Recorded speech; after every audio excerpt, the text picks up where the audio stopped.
I remember that day vividly. The day I was invited to a junior colleague's wedding, a day that would forever alter the course of not only my life but theirs as well.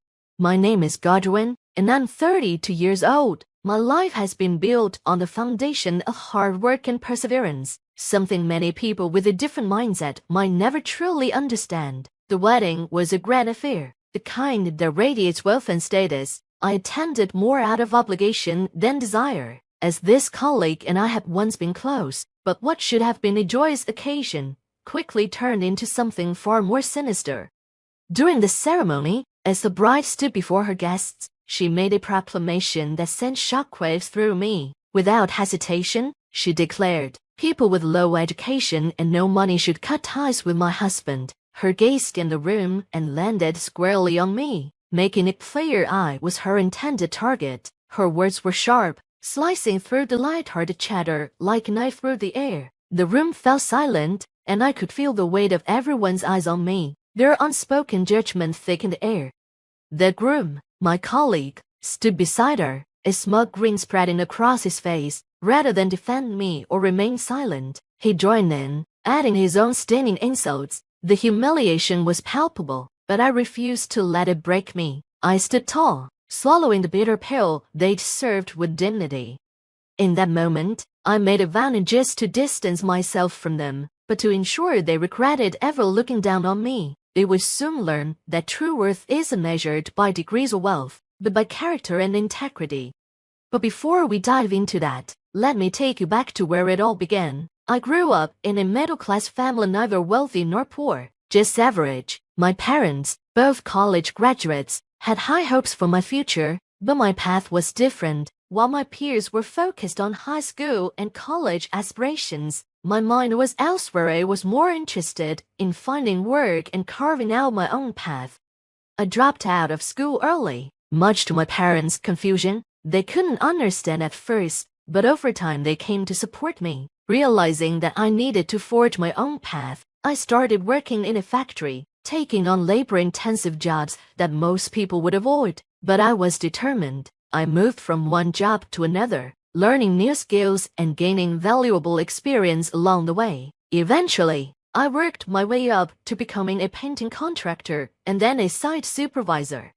Today, I'm a service department manager at a major machinery manufacturer, a publicly traded company where I've been for the past 7 years. My job involves visiting clients, overseeing machinery installations, and managing repairs and maintenance. It's not glamorous work, but it's honest, and through dedication and perseverance, I've earned the respect of my colleagues and clients alike. Life seemed to be moving forward, but I had no idea the past was about to catch up with me in a way I never expected. It was just another day at work when my company-issued phone rang. I was on my way to a client visit, driving on the freeway. When I saw the company's name flash on the caller ad, my heart sank a little. Not again, I thought, as I pulled over to take the call. It was another complaint, something I have to deal with immediately. Apologizing to the client, I assured them I'd be there as soon as possible. I quickly rearranged my schedule, knowing it was going to be another long day. After working well past 7 p.m., I finally returned to the branch office. As I walked in, I noticed Theodore's same colleague, whose wedding I would later attend, chatting cheerfully with someone from the sales team. Theodore was 2 years younger than me, and we worked in the same department. He had once been a polite, humble junior, someone I had taken under my wing. I used to enjoy mentoring Theodore, but everything changed the moment he learned I had dropped out of school. From that day on, his attitude toward me shifted dramatically. Gone was the respectful junior I once knew, replaced by someone who now looked at me with disdain. "Got a minute, Theodore?" I called out as I walked into the office. "What is it?" he replied, his voice laced with irritation. "There was a complaint from one of your clients this morning. I had to fix it myself, but tomorrow we're both going to apologize. Why did you leave it unattended for 2 days?" I asked, my frustration barely contained. He shrugged, clearly uninterested. "I had plans both days," he said nonchalantly. "The CEO is always bossing me around. Maybe they should rethink how they treat me." Excuses, that was all he ever gave anymore. I had no choice but to report the issue to our area manager, something I hated doing, but it was necessary. Theodore didn't seem to care. Instead, he scoffed and turned toward me, his voice dripping with arrogance. "You're just bitter because you dropped out and I graduated from a prestigious university," he sneered. I could hardly believe what I was hearing. Theodore, once eager to learn and humble in his approach, had transformed into someone unrecognizable, consumed by arrogance and a sense of superiority. But it wasn't just his attitude that bothered me. His incompetence was becoming a serious problem. Complaints from his clients were piling up, and it was affecting the company's reputation. The next day, as planned, we both went to the client side to apologize. The president of the company was furious. In industrial settings, such frustration wasn't uncommon, and I had become accustomed to handling these situations. But Theodore, with no real field experience, stood there silently, contributing nothing to his detention. After the meeting, as we drove back, I couldn't help but reflect on how far things had fallen between us. I had hoped that Theodore would reflect on the situation and learn from it, but instead, he launched into yet another tirade. "Why are field workers so uncivilized?" he spat, his frustration barely contained. "That CEO practically advertises his lack of education with the way he talks." It was embarrassing to listen to. Here was a man who believed himself superior, yet couldn't even perform the basic duties of his job without leaving chaos in his wake. I tried to offer him advice, hoping to get him to understand the importance of sincerity and professionalism in his role, but my words fell on deaf ears. Theodore just laughed, dismissing everything I said. "I only took this job to get some mechanical knowledge," he said, almost smugly. "I don't plan on sticking around. This is just a stepping stone." "I only took this job to get some mechanical knowledge," he said, almost smugly. "I don't plan on sticking around. This is just a stepping stone." He didn't seem to grasp that his attitude was what was holding him back. With the growing number of complaints, there was no way the company would ever consider promoting him to the sales position he aspired to. But in his mind, all his problems were my fault. Believed I was jealous of his academic background and degree. A while later, I was on a business trip for a machinery setup. Things didn't go as planned, and I had to stay overnight to resolve the issue. In situations like this, other local branches usually send someone to help with major tasks. As I was looking for a place to eat near my hotel, I heard a familiar voice. "Hey, what are you doing here?" It was Theodore, and beside him was a woman I vaguely recognized. He introduced her as Selena, his girlfriend, and invited me to join them for dinner. I accepted, though something about the whole situation felt a bit off. During dinner, Theodore couldn't stop bragging. He mentioned that he and Selena had just gotten engaged, emphasizing that she graduated from the same prestigious university he did and came from a wealthy family. It was clear he was trying to impress, to flaunt his success. I stayed polite, quietly listening as he dominated the conversation, all too aware that his need to show off was just another symptom of his insecurity. When Theodore excused himself to go to the restroom, Selena turned to me, her demeanor suddenly shifting. The warmth she had displayed earlier vanished, replaced by a cold, steely gaze. "I've heard a lot about you from Theodore," she began, her voice dripping with disdain. "You think your managerial role is such a big deal just because you've been at the company a few years longer. Could you stop blocking Theodore's career?" Her words confirmed what I had suspected all along. Theodore had been bad-mouthing me to her. Rather than engage, I let her say her piece without responding, keeping my composure. When Theodore returned, the atmosphere was tense. We quickly finished dinner, and I made my excuses to leave.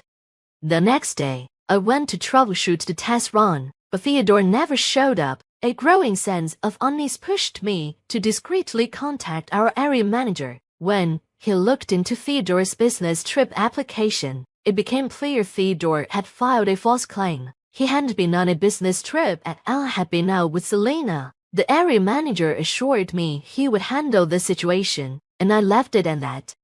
Time passed, and eventually, The date for Theodore and Selena's wedding was set. I wasn't invited, which honestly came as a relief, but just a week before the ceremony, something unexpected happened. Our area manager, who was supposed to give the main speech at the wedding, had a last-minute emergency and asked me to attend in his place. Initially, I declined, but he insisted. Reluctantly, I agreed.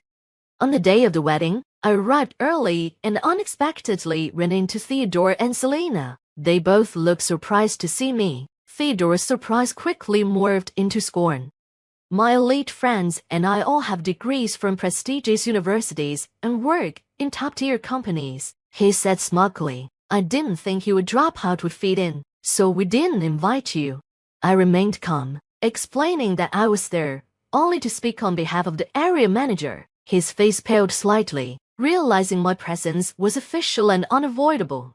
As the ceremony began, I kept to the sidelines, waiting for my turn to speak. When the moment finally came, I took a deep breath, stepped up to the microphone, and prepared to address the room.